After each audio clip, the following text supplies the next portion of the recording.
आज मैं आपके साथ अपना एक स्ट्रेंज एक्सपीरियंस शेयर करने लगा हूँ। ये आपके भी काम आएगा।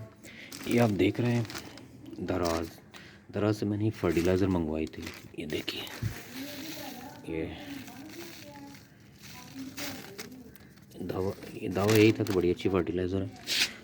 ये एक और फर्टिलाइज़र आप देख लीजिए। ये 25 किलो का बैग दराज से मंगवाया था मैंने।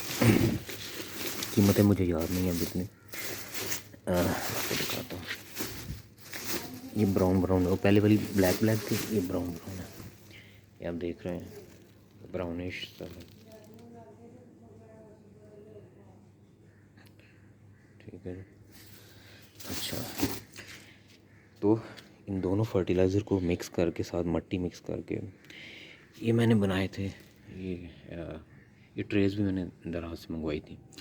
इनमें मैंने लगाए थे कोरिएंडर के सीड्स, धनिया यानी। तो ये इसकी प्रोग्रेस है 1 महीने बाद।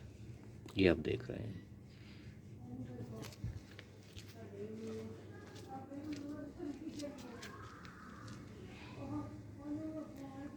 ये भी देख लें, ये भी वही है ट्रे। इस पर कुछ नहीं, मतलब कोरिएंडर का ये 1 महीने का रिज़ल्ट, ये भी 1 महीना हो गया तकरीबन, आपके सामने है। उसकी बजाय ये जो ज़मीन देख रहे हैं, मैंने आपको पिछली वीडियो में दिखाया, ये जो कंटेनर है, इसमें मैंने करेला लगाया। ये कितने ज़्यादा करेले इस पर लगे हुए हैं, आप देख सकते हैं। तो इस कंटेनर में मैं फलों के छिलके, सब्जियों के छिलके फेंकता रहता हूँ।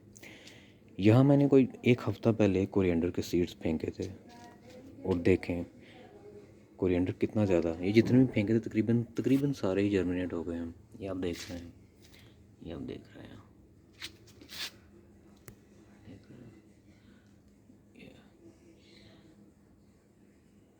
ठीक है जी। तो मतलब इससे पहले भी ऐसा ही हुआ था, सिर्फ ये नहीं है, इससे पहले भी 1 महीना पहले, अगर आप कहेंगे जी अब मौसम शायद ये आ गया, 1 महीना पहले भी ऐसे ही हुआ था। तब यहाँ मिर्चों का पौधा लगा हुआ था, हाइब्रिड। अच्छा, तब भी ये इन्हीं छिलकों वगैरह के पास में कोरिएंडर के सीड्स फेंके, तो इसी तरह वो भी ग्रो कर गए थे दिनों के अंदर। ये जो फर्टिलाइज़र मैंने मंगवाई है, ये तो कोई रिज़ल्ट नहीं दे रही हैं। ये मतलब इसमें लगाई गई चीज़ का कोई रिज़ल्ट नहीं आ रहा। ये सादा मिट्टी में पौधों, सॉरी, फलों और सब्जियों के छिलकों से बहुत अच्छा रिज़ल्ट आया है। तो आप भाई में से अगर कोई किचन गार्डनिंग करता है, घर में पौधे वगैरह लगाता है, तो मुझे बताइएगा कि ये जो फर्टिलाइज़र्स हैं, ये दराज से मैंने मंगवाए, तो आपको मैंने दिखाई हैं कि आपने कभी ये यूज़ किए हैं, क्या आपका एक्सपीरियंस भी ऐसा ही रहा है। बहरहाल मेरी वीडियो देखने का शुक्रिया, और प्लीज़ लाइक कीजिएगा। कोई कमेंट हो तो ज़रूर कीजिएगा। आपके ज़हन में कोई ऐसी बात आती है जो मेरे काम आ सके, दूसरे लोगों के काम आ सके, तो शेयर कीजिएगा प्लीज़। Thank you.